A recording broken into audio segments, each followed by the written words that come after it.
Hello everyone, WMT के platform पे आपका स्वागत है। प्रश्नावली एक कंप्लीट हो चुकी थी। प्रश्नावली 2 है जिसका नाम है बहुपद।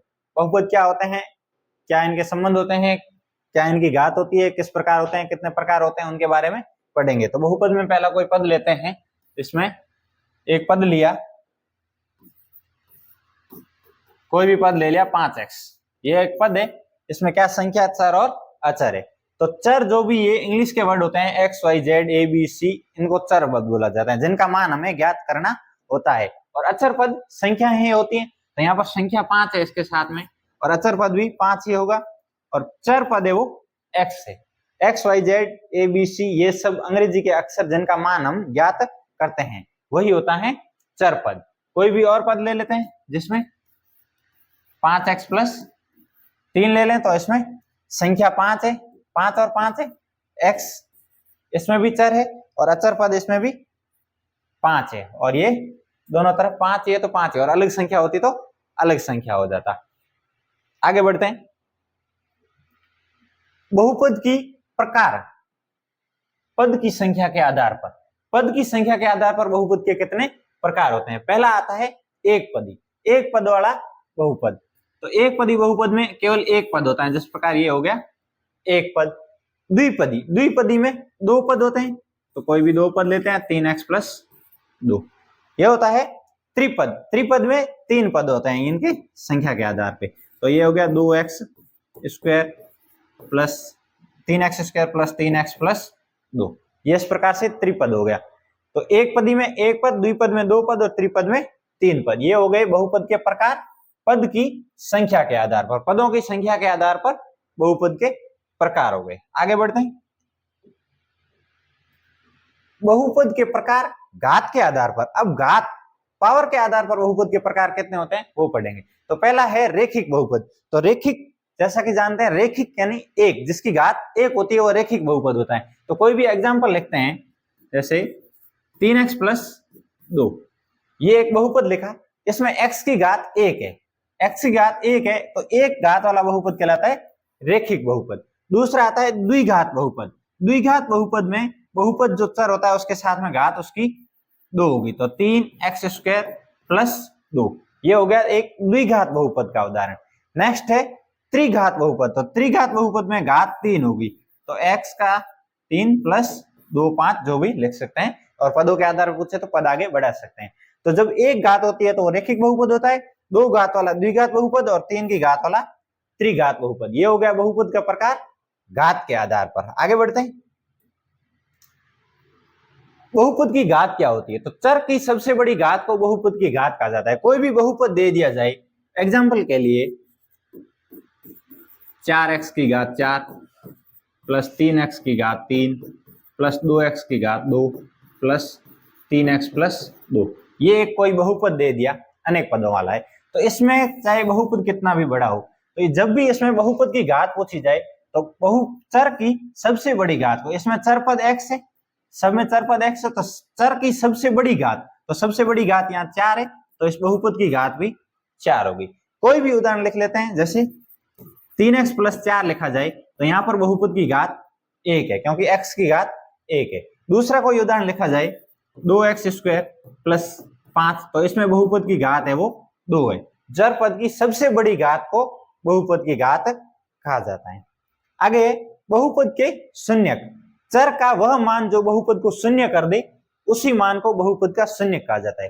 कोई भी बहुपद है, उदाहरण वही लेते हैं 3x प्लस 4, ये एक बहुपद है, इसमें इसका शून्यक क्या होगा। तो शून्यक वह मान होगा जो उस बहुपद का मान है वो शून्य कर दे।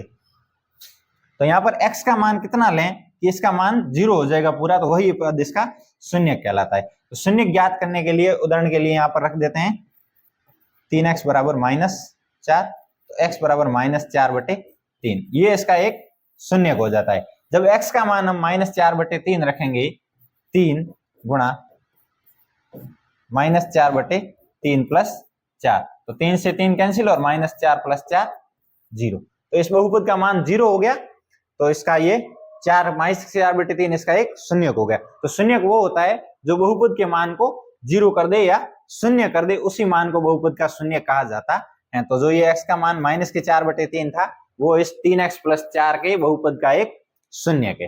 नेक्स्ट है बहुपद की घात बराबर शून्यकों की संख्या। बहुपद की जो घात होती है उसी के आधार पे बहुपद के शून्यकों की संख्या ज्ञात की जा सकती है।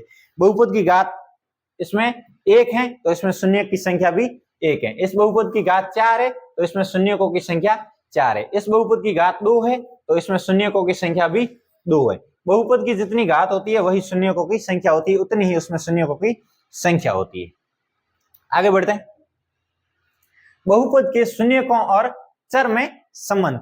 बहुपद के शून्यकों और चर में क्या संबंध होता है, एक द्विघात बहुपद के उदाहरण के आधार पर लेंगे। तो बहुपद के शून्यकों और चर में संबंध, तो बहुपद के शून्यकों और चर में क्या संबंध होता है वो हम देखते हैं। तो पहला उदाहरण लेते हैं कोई भी द्विघात बहुपद का। तो द्विघात बहुपद का एक उदाहरण लेते हैं, x² + 7x + 10। ये एक द्विघात बहुपद ले लिया। अब इसके पहले शून्यांक ज्ञात कर लेते हैं, उसके बाद उनमें संबंध देखेंगे। तो शून्यांक ज्ञात करते हैं इसके। तो x² का गुणांक 1 है, x² का गुणांक और अचर पद का गुणा देखते हैं कितना आता है 10।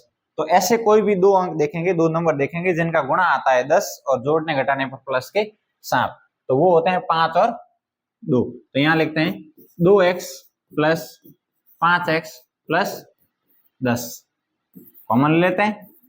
x² + 2x अलग पार्ट प्लस 5x + 10 अलग पार्ट।